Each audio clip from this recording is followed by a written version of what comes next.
sekarang kita akan melanjutkan pembelajaran kita tentang Docker. Nah, sebelumnya kan kita sudah belajar tentang arsitektur Docker, maka sekarang saatnya kita akan belajar tentang container registry. Nah, kita akan langsung saja. Jadi, kalau sebelumnya kita sudah belajar tentang arsitektur Docker secara keseluruhan, sekarang kita akan belajar satu bagian pada Docker arsitektur untuk kita ulas di sini, yaitu container registry. Nah, apa sih container registry itu? Secara sederhana, container registry adalah kumpulan repositori yang dibuat untuk menyimpan image container. Nah, mungkin sebagian dari teman-teman masih belum terbayang nih gimana container registry ini. Nah, jadi sederhananya sih, kalau teman-teman yang sudah mengetahui tentang GitHub ataupun Bitbucket, jadi container registry sebenarnya adalah sebuah repositori, yaitu hasil dari pembuatan image container kita. Kalau pada GitHub atau Bitbucket itu adalah hasil project daripada program kita. Nah, tapi kalau pada container registry ini berbeda. Yang ada pada repository adalah sebuah image, bukan sebuah source code program yang ada pada seperti program pada Bitbucket ataupun GitHub. Jadi container registry ini bersifat online dong.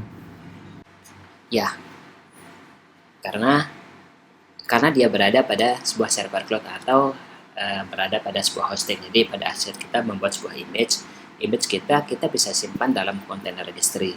Nah, mungkin teman-teman ada yang bertanya, kenapa sih kita harus menyimpan ke dalam container registry? Kenapa kita tidak langsung mendeploy-nya ke dalam sebuah server production kita? Jadi kita tidak melakukannya dua kali. Nah, mungkin teman-teman bertanya seperti itu.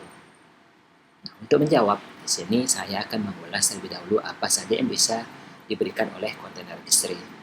Dan seperti yang saya katakan sebelumnya, bahwa pada container registry ini fungsinya hampir sama dengan Git.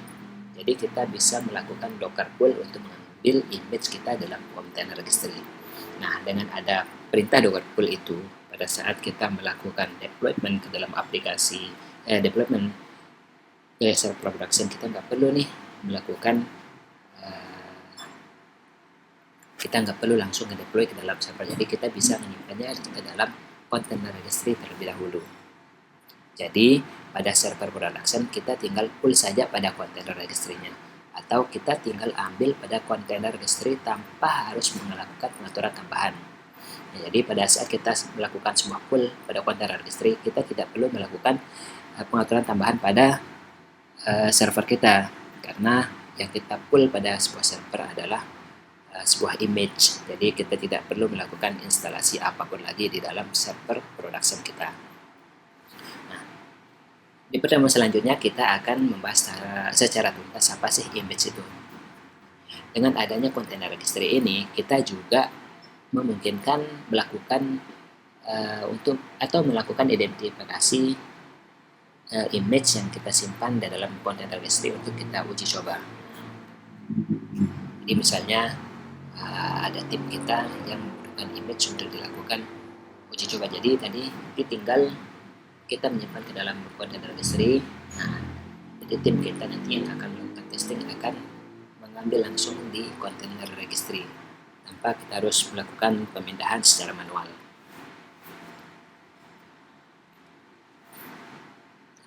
Nah, sebagai contohnya, sini ada beberapa yang menyediakan fitur container registry. Nah, yang pertama adalah Docker Hub. Nah, Docker Hub ini adalah bawaan daripada Dockernya sendiri. Kita bisa mendapatkan container registry di dalam situs hub.docker.com.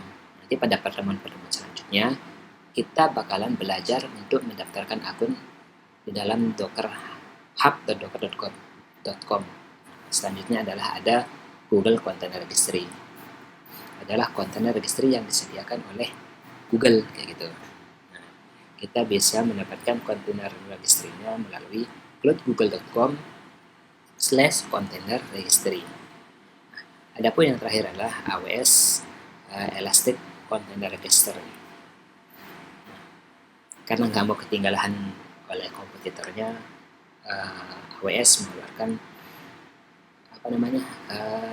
sebuah fitur yang bernama AWS Elastic Container Registry. Nah, jadi teman-teman bisa mengaksesnya di aws.amazon.com/id/hr.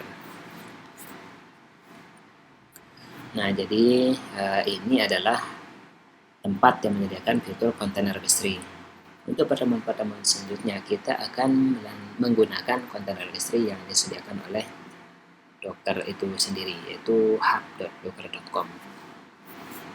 Oke, terima kasih.